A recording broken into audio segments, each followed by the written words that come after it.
la mission peuvent changer. Seigneur notre Dieu, nous prions que tu nous accordes de chercher ta volonté, d'embrasser ta volonté et de demeurer dans ta volonté. Oh Seigneur notre Dieu, car en le faisant, certainement la mission sera accomplie. Nous te supplions, Seigneur, au nom de Jésus. Amen. Donc, on a une mission inchangée et des conditions changeantes. On a une matrice d'une mission qui reste inchangée. Hein? Inchangée malgré des conditions changeantes. Et à tout prix, notre responsabilité d'accomplir la mission reste le même. On n'est pas exempté quand les conditions sont adverses.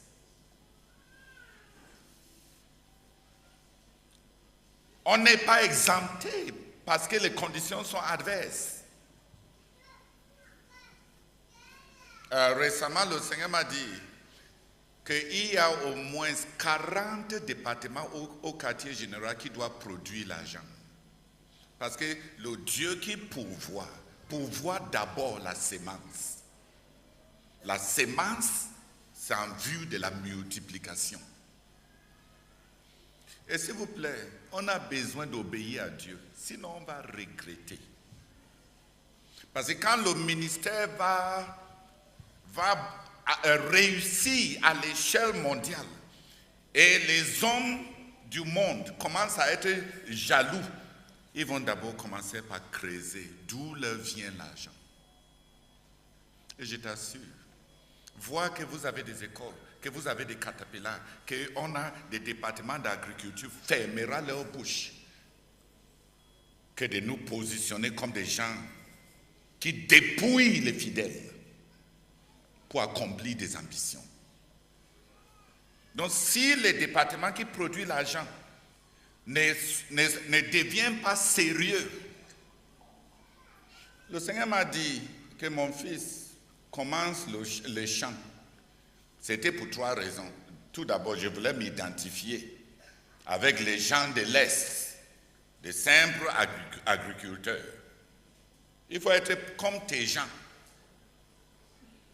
Mais deuxièmement, c'était pour fermer la bouche dans l'avenir de ceux qui vont me détester en tant que dirigeant à cause de la quantité de l'argent que Dieu va faire passer entre mes mains. Leur dit que j'ai 50 hectares de cacao et 100 hectares de palmiers. Même s'ils me détestent, ils vont fermer la bouche. Ils vont fermer la bouche. Vous ne savez pas dans quel temps nous vivons. L'an passé, les États-Unis ont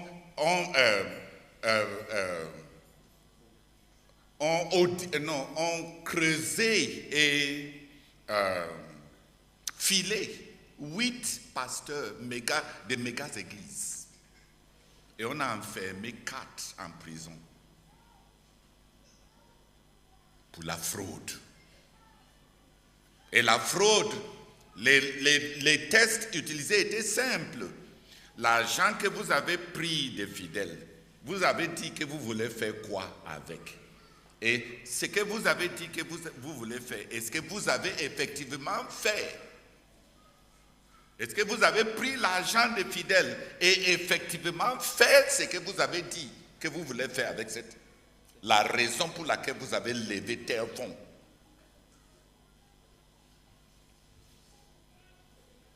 Les conditions changent et nous vivons aujourd'hui à une ère où les gouvernements et les peuples sont hyper sensibles par rapport aux flux financiers. Je t'assure, quand on a un supermarché et les gens là s'amusent parce qu'ils pensent que c'est les cotisations le ministère va dépendre toujours des cotisations. Je t'assure, quand les gens mal intentionnés vont commencer à nous inspecter, c'est les livres tenus dans chaque département qui produit l'argent qui fermera leur bouche. Et on a déjà des gens dans certains départements qui seront nos pires ennemis. Parce qu'ils pensent qu'on les a positionnés. C'est leur partie du gâteau du ministère à manger. Et ils pensent que le ministère n'a pas besoin de l'argent là qu'on va produire. Parce qu'il y a beaucoup de gens qui cotisent. Continue comme ça. Et quand les gouvernements et les gens du monde vont commencer à creuser la racine de notre succès, vous êtes en train de nous plonger, de nous donner une mauvaise témoignage pour qu'on nous perçoive comme des gens qui pillent les fidèles. Les conditions sont en train de changer. En tout cas, j'ai obéi au Seigneur. J'ai des champs. J'ai un ranch. Je n'ai pas commencé ça pour avoir l'argent. En partie, j'ai commencé ça pour fermer la bouche à ceux qui vont me détester dans l'avenir. Même parmi vous. Plusieurs même parmi vous.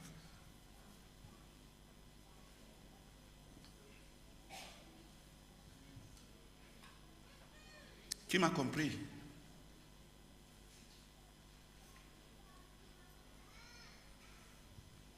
Une mission changeante, des conditions changeantes. Une mission toujours changeante, toujours inchangée et malgré des conditions changeantes. Voilà la matrice qui nous donne l'évolution dans les missions. Et l'applicabilité, c'est considérer l'état de la mission de Dieu dans le monde contemporain. La mission de Dieu, comme on a vu, les matrices de responsabilités des missions particulières, comme on a vu. Quel est le carnaval contemporain de la mission de Dieu devant nous? Dans les missions traditionnelles, dans le temps, les Méris et les autres qu'on est en train d'admirer, à leur époque, la culturation, une réflexion qui consistait à toucher la racine des cultures d'un peuple pour devenir un avec eux afin de les gagner à Christ, les a conduits au succès. 70% de notre monde est urbain. Et 70% de notre monde n'a pas de racines culturelles. Les gens qui sont devant moi, la génération-ci, ils n'ont pas de racines culturelles. Leur seule culture, c'est l'égoïsme.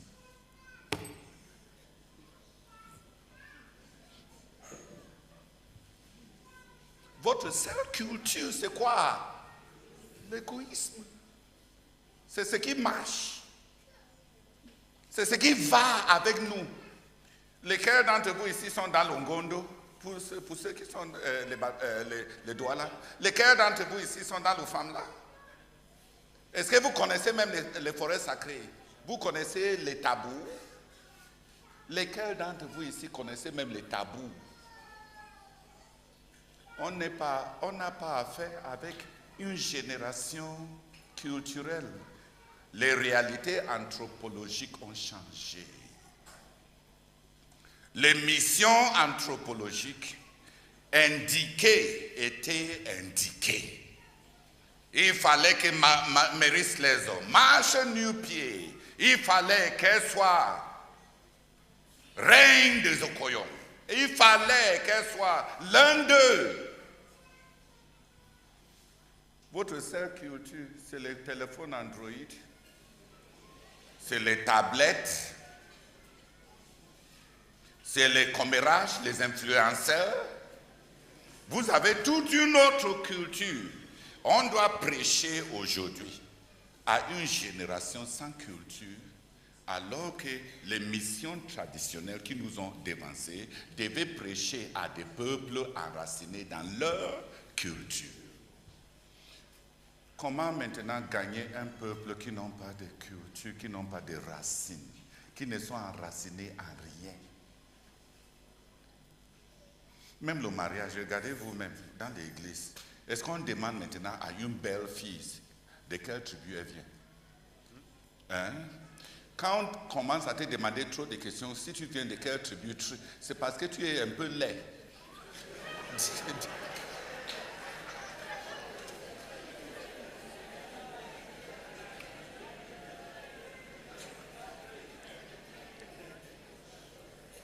Vous-même, dis-moi, si quelqu'un est très mignon et un gars, tu regardes un gars, il a un travail et il est un bel homme, un beau visage qui va se coller sur les futures photocopies de vos enfants.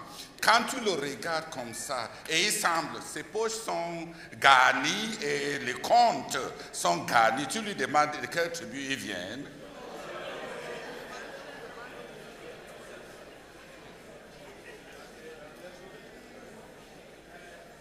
Quand tu demandes et la fille dit qu'elle va aller prier, c'est parce qu'il semble que tes poches et ta bourse, et peut-être même il n'y a rien dans la tête, rien dans la poche, rien dans la banque. Et il se peut qu'il n'y a même rien dans le cœur. Le cœur n'a pas Dieu, la tête n'a pas l'éducation, les poches n'ont pas l'argent, l'avenir n'a pas de garantie. Quand tu viens alors, quelqu'un doit prier fort pour demander à Dieu s'il faut prendre ces risques. Parce que tu constitues quoi? Un risque. Dans le temps, quelle que soit ta beauté, on voulait savoir de quelle tribu tu viens. Et qui sont tes parents? Tu es le fils de qui? Qui pose des questions maintenant si tu es bien chargé?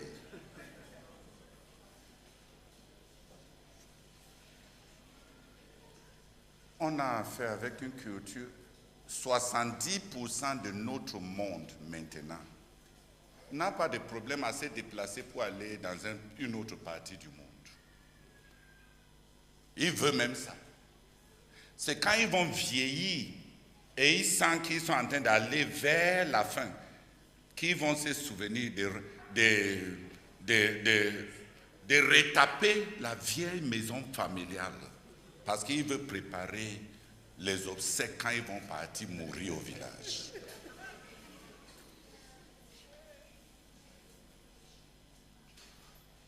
Qui a compris? Donc, l'approche missionnaire d'acculturation, de toucher les racines d'un peuple, de devenir un avec les racines d'un peuple, adopter cette approche maintenant, on sera en train de toucher 30% du monde.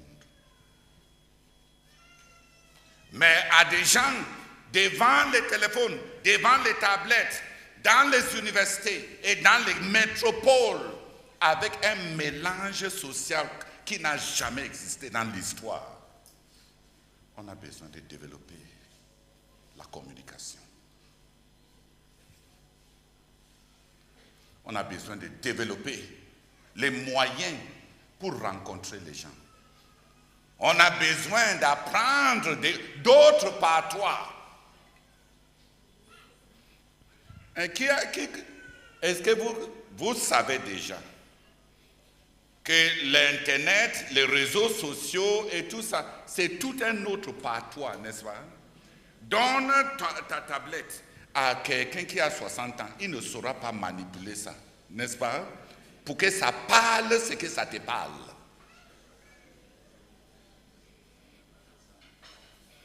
Surfer, c'est votre langage, n'est-ce pas? Il y a le langage de surfer. Qui te dit que les gens de ma génération connaissaient le langage de surfer?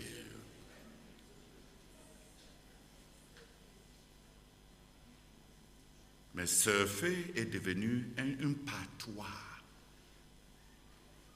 Et on a besoin des gens qui connaissent parler ces patois, qui connaissent surfer.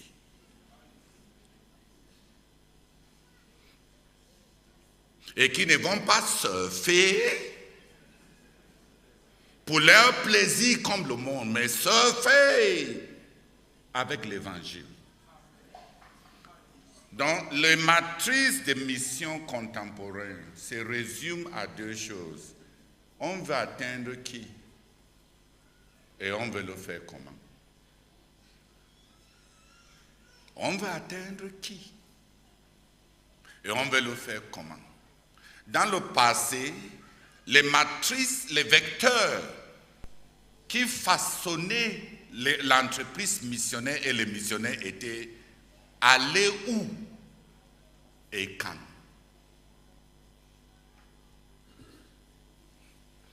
Le où se trouvent les gens maintenant n'est pas un problème. On a combien de gens dans la population des réseaux sociaux? Le continent technologique, le continent, c'est un 7e continent. Le continent technologique compte plus de 6 milliards.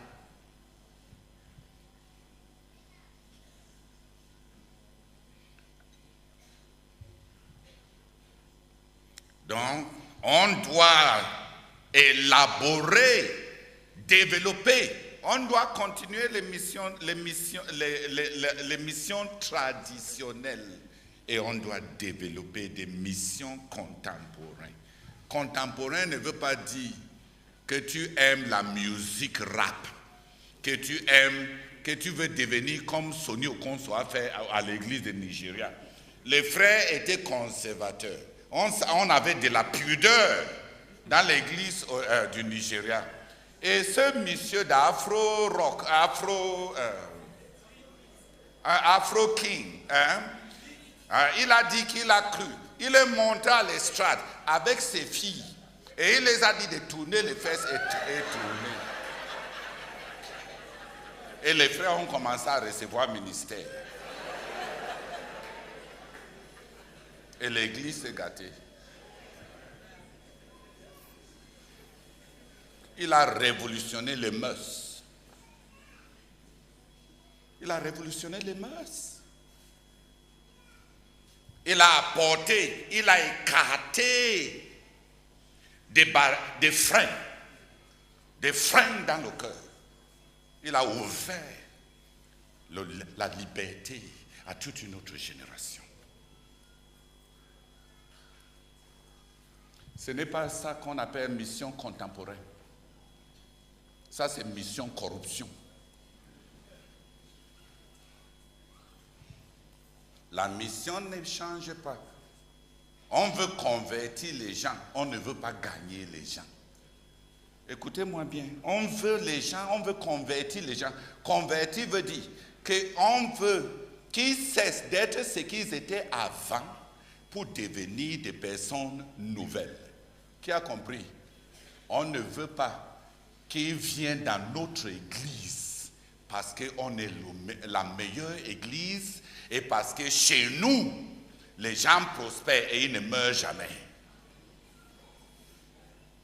On ne veut pas gagner les gens, on veut convertir les gens. On peut gagner les gens par plusieurs manières. Les politiciens gagnent les gens avec des promesses.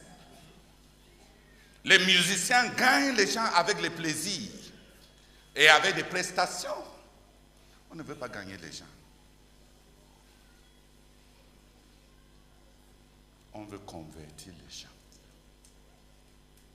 Et l'évangile est la puissance de Dieu pour quiconque croit. Notre mission, c'est que les gens soient convertis, pas que les gens viennent dans notre église. Notre mission, ce n'est pas convaincre les jeunes qui aiment l'ambiance de venir dans notre église, parce qu'on va fournir l'ambiance. On ne veut pas développer un ministère de jeunes plein d'ambiance mondaine pour gagner les jeunes qui vont faire partie de notre église. Qui a compris? On veut convertir les gens. On veut que les pécheurs se répandent et qu'ils deviennent de nouvelles créatures.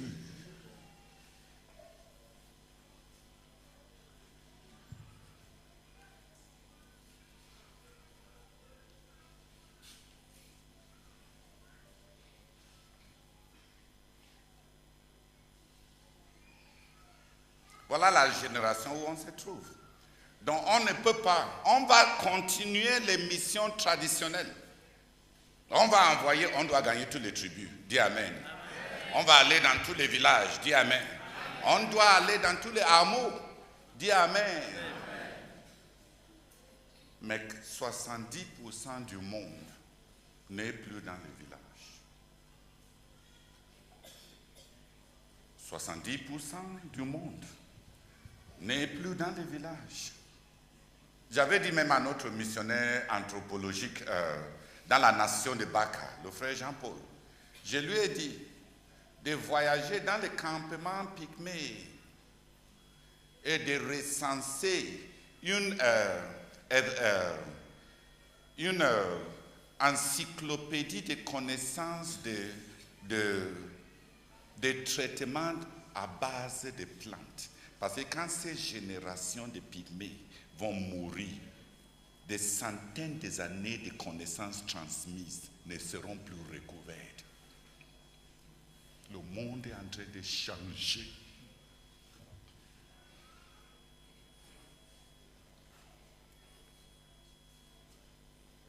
Je lui ai dit de faire vite. Parce que d'ici 10 ans, les connaissances ethnobotaniques des peuples Baka vont être complètement effacées par la mort de ces générations de vieux.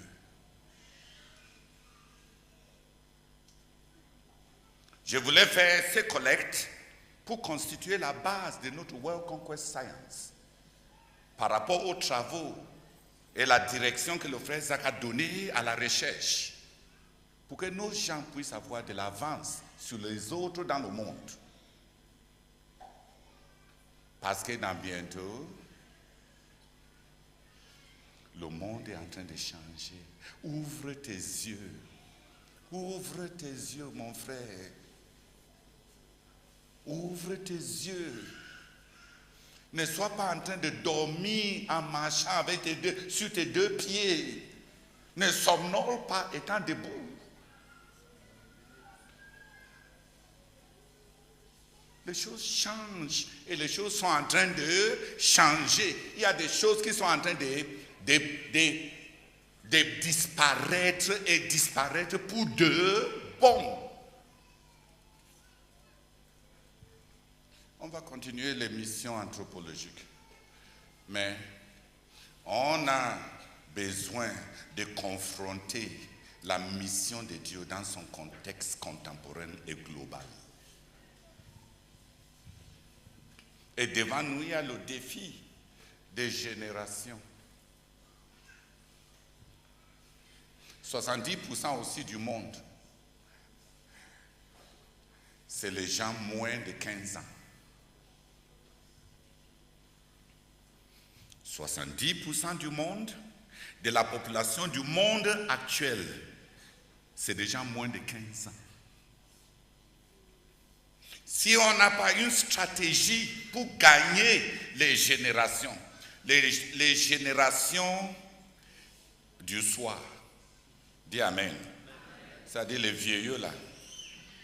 Les gens dans les soixantaines, les soixante-dizaines, c'est les gens qui sont en train de... Mais tous leurs bougies sont finies. Comme Papa Nicolas a dit hier, c'est la prolongation que Dieu les a donnée. Dis Amen. C'est la génération partant. Ceux-là, c'est une mission urgente. On a besoin de les récupérer avant qu'ils ne partent. Parce que les deux chemins de la destinée éternelle sont plus proches de ça. C'est nos missions urgentes. Une grande partie de la population des pays occidentaux et même asiatiques sont les jeunes.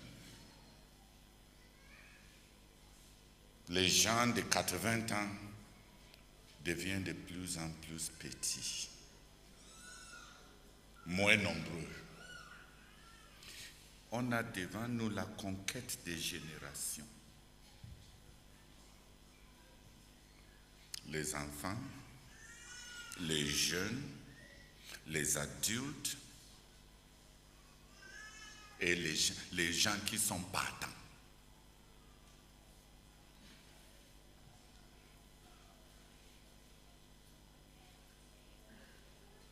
On a devant nous, pour notre stratégie missionnaire, les générations à gagner. Pas les générations dans 10 ans, les générations qui sont présentes dans notre monde aujourd'hui. Et on doit diviser, répartir nos ressources par rapport à la majorité qui est devant nous. Parce qu'on veut atteindre qui? Et si on veut gagner la plus jeune génération, les méthodes traditionnelles de prêcher l'évangile dans les églises ne vont pas marcher. Combien de gens vont dans les églises? Combien de gens? Et il y en a qui vont encore dans les églises. Surtout toutes les populations des pigments noirs. Ils sont les gens avec la faim de Dieu maintenant, que ce soit les Noirs dans les îles Pacifiques, que ce soit les Noirs en Afrique, que ce soit les Noirs aux États-Unis, une grande partie. Si on ne gagne pas les Noirs, on sera en train de miser sur les races qui n'ont pas la faim. Hein? La faim de Dieu. La faim de Dieu. L'Inde est le pays du monde avec la faim insatiable de Dieu. L'Indien normal il vit autant parmi les hommes que parmi les idoles et les dieux. On a besoin de bâtir une stratégie pour gagner les générations. Qui a compris? Hier ou bien il y a 2 jours, on a parlé de notre besoin de gagner les institutions, les universités. Parce que c'est les communautés les plus ouvertes aux idées et à la dialogue de l'évangile. On a besoin de stratifier, d'avoir une stratégie missionnaire intelligente. Parce que gagner les universités, c'est gagner les ressources qui vont rendre notre ministère contemporain à l'échelle globale. C'est les gens qui connaissent leur génération. C'est les gens qui parlent le langage de leur génération. Quand nous on parle, on demande « Have you heard ?» Et la personne va répondre « Yes, I have heard. Après un certain temps, quand tu parles, quelqu'un te dit, I feel you. I feel you. Hein? I feel you. Si tu trouves quelqu'un qui est en train de dire, I feel you, I'm freshening up. Yes, you are fresh up. Yeah. And on va se perdre. Nous, on va se perdre. Et surtout pour ceux-là qui ne peuvent même pas visionner les films sans être souillés par les films. Tu vas apprendre le langage de ces générations d'où? Dans l'église. Est-ce qu'on parle le langage de Sion dehors là? Hein? Et quand tu parles,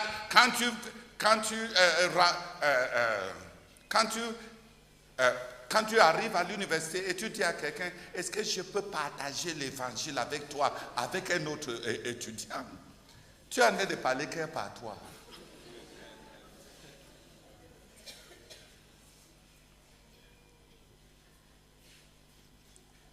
Il faut apprendre à...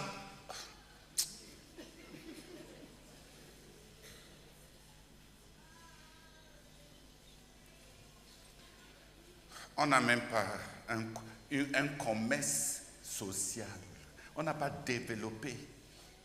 On est même des gens, des abrutis sociaux.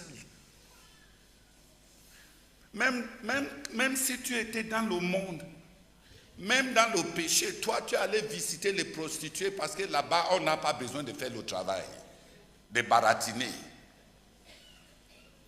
Toi tu vas chercher seulement les gens qui ont déjà des carrières de pourriture.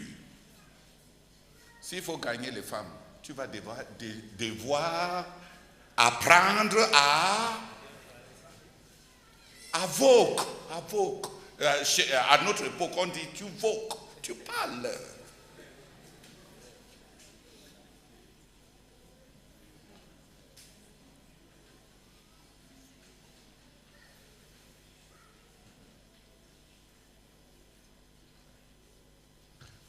Il y a 15 ans, je pense que ça a changé.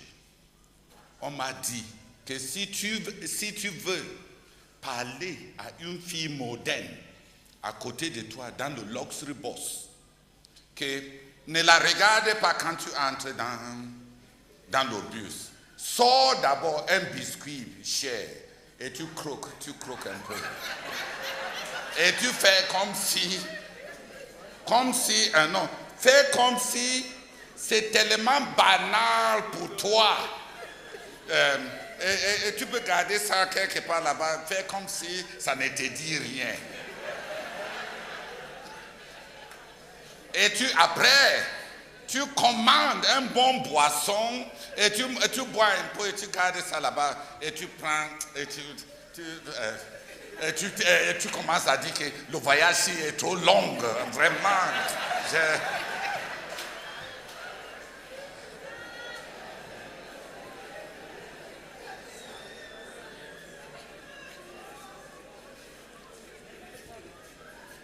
On nous a dit, après 3 heures, 4 heures, tu vas lui demander, je m'excuse, je n'ai pas été galant. Est-ce que pourquoi tu ne manges pas un peu les biscuits et un peu... Ouais, je m'excuse. J'étais tellement préoccupé. Il y a mon cousin qui devait venir des États-Unis et il ne m'a pas appelé.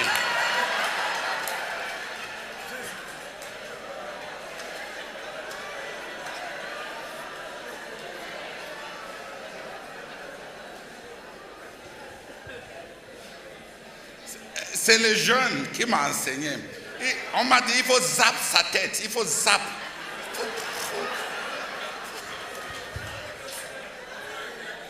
Comme ça, tu n'auras même pas à demander. Qui a compris? C'est comme ce qu'il faisait. Ah, je ne connais pas, ça c'est il y a 15 ans. Et je sais que ça change. Ça change. Non, il y a 15 ans, quand j'ai quitté le Nigeria, on m'a dit que le raccourci, quand tu vois qu'elle comprend, Tu lui dis simplement, je t'aime, dis ta part. Comme ça, tu finis le baratin en capsule. Hein? Je t'aime, tu me plais, dis ta part.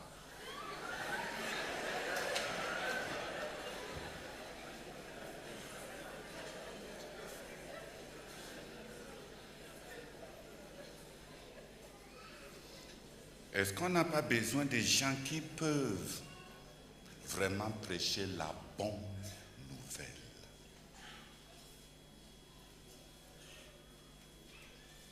Est-ce qu'on n'a vraiment pas besoin de gens? C'est un certain âme. Nous sommes tellement primitifs, tellement en arrière, tellement inadaptés, tellement ignorants. Je dirais même tellement stupides.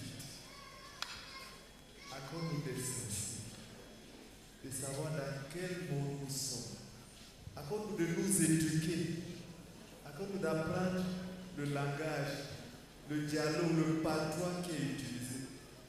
Accorde-nous d'apprendre même cette forme de culture universelle de ce soi-disant 7e continent. Nous te supplions, afin d'être pertinents dans notre époque. Visite-nous, si on accorde à plusieurs de faire un recyclage. Oh Seigneur, aide-nous à réfléchir, à être vraiment intelligent, à voir ce qui se tient devant nous, pour être plus efficace et gagner ce monde que tu nous as donné au nom de Jésus. Amen. Attendez un peu, je vais rester dans le rang. On a devant nous le défi de génération à gagner. On est en train de considérer maintenant la mission contemporaine. Parce que c'est à ça que l'application de l'évolution des conditions nous ramène. À notre époque, on doit considérer, on veut gagner qui? Et on veut gagner, on peut gagner la personne comment? Le comment nous ramène aux méthodes et à des moyens de communication. Le qui nous ramène à ouvrir nos yeux devant les gens qu'on doit gagner pour notre Seigneur Jésus. On n'est pas en train de gagner les aborigènes. On est en train de gagner des universités. On est en train de gagner les gens dans des agglomérations urbaines. Donc il y a le défi des générations. Il y a le défi des universités et des institutions. Il y a le défi des technologies et d'une multiverse. Avant, quand tu disais l'univers entier, tu avais englobé tout, n'est-ce pas? Maintenant, l'univers entier ne suffit pas. Parce qu'il n'y a plus univers, il y a multivers. Il y a des réalités virtuelles. On n'a pas seulement maintenant un univers. Avant, on définissait la réalité entre les deux grands vecteurs de space and time, de l'espace et du temps, l'éternité du temps et l'éternité d'espace. Et Einstein a dit que les deux sont liés. La matière peut devenir de l'énergie. Dans le temps, on pouvait définir la réalité existentielle sur deux grands paramètres. Mais maintenant, il y a tout un monde d'imagination. Il y a tout un monde de simulation. Il y a tout un multivers. Et on a des créatures, même si on n'a pas des civilisations aliens. Même si on n'a pas les extraterrestres qui ont été vraiment vrais vus. Hier, je suivais le débat que le président Trump a initié dans le Parlement par rapport aux visitations des extraterrestres, si c'est vrai. On a établi un panel d'études et ils étaient en train de passer hier. On appelle tel, tu as posté tel, tu as vu quoi au juste? J'ai suivi, même si on n'a pas les extraterrestres qui sont vraiment des extraterrestres. Ah, mais je n'ai pas de problème avec des extraterrestres. Les fils de Dieu sont venus à l'époque de Noé et ils ont couché avec les filles des hommes. C'était quoi? C'était des extraterrestres. Les Néphilim là, ils sont où? Donc moi je n'ai pas de problème avec leur monde ou bien leur... Mais même si on n'a pas les extraterrestres avec qui traiter, on a quand même l'intelligence artificielle, du robotisme, une réalité d'une existence technologique, une vie qui n'est pas qui est animée, qui n'est pas naturelle. On a de plus en plus d'autres citoyennes. Et il y a tous ces films de dystopie qui sont en train de montrer comment toutes ces autres technologies vont prendre une révolution pour prendre et dompter l'univers. Donc on est en train de vivre dans une génération de dystopie. La génération d'utopie que les communistes et les autres ont inaugurée dans les années 60 est finie. Maintenant, presque tout ce que je vois dans les films, c'est des films dystopiques qui montrent une calamité. Je pense que même tout le monde prévoit que la fin est proche. On présage la fin. On a le défi des technologies comme des moyens. On peut soit les convertir et les utiliser avant qu'eux ils ne soient corrompus. Tu vois maintenant, avoir les visas pour entrer dans les pays est devenu difficile. Avant, ce n'était pas difficile. Maintenant, l'accès à ce monde virtuel est quasiment ouvert à presque tout le monde. Avec le temps, on va créer tellement de barrières que tu auras besoin aussi de visas pour entrer dans le monde virtuel. Et si on ne travaille pas vite, quand les visas virtuels vont entrer en force et on n'aura pas la possibilité d'entrer rapidement et prêcher notre évangile parce qu'on a déjà établi des blocages, les firewalls, les législations par rapport au contenu dans cette plateforme. Donc, dans cette plateforme, il ne faut pas appeler quelqu'un pécheur. Dans telle plateforme, il ne faut pas prêcher sur Jésus. Réveillons-nous. Réveillons-nous. On est en train de faire comme si on va vivre éternellement ici. Qui a compris? Les visas pour les pays sont en train d'être resserrés. Les visas virtuels sont relativement ouverts, mais pas pour longtemps. Pas pour longtemps. On a devant nous, surtout les gens de la CMCI, il y a les 7 domaines où on a mené combat pour le renversement des principautés, où Dieu nous a assuré du butin. On doit avoir une stratégie pour Yaoundé, Douala, Cameroun, le monde communiste, le monde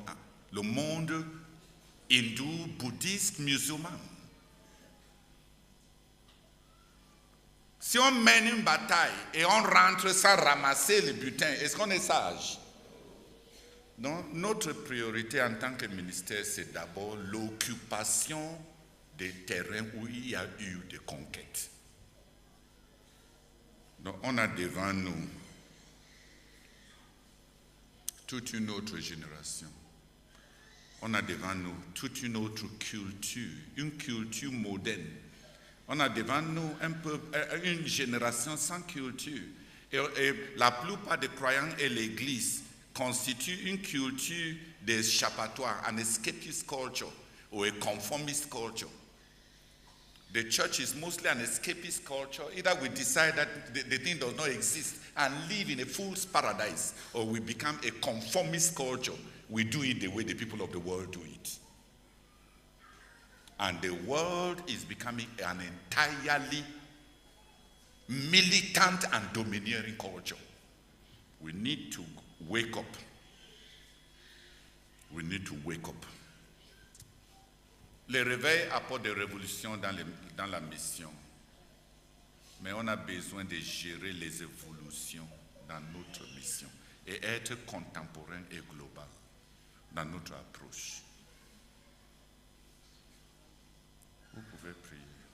Je ne voulais, quand demain c'est le jour du Seigneur, je ne voulais pas laisser ça et revenir encore demain. Qui a compris? On a devant nous le qui est-ce qu'on doit toucher et le comment est-ce qu'on doit le toucher pour faire face. Le message ne va pas changer. Jésus ne va pas être modifié. Dieu n'est pas vieux. Dieu n'est pas vieux.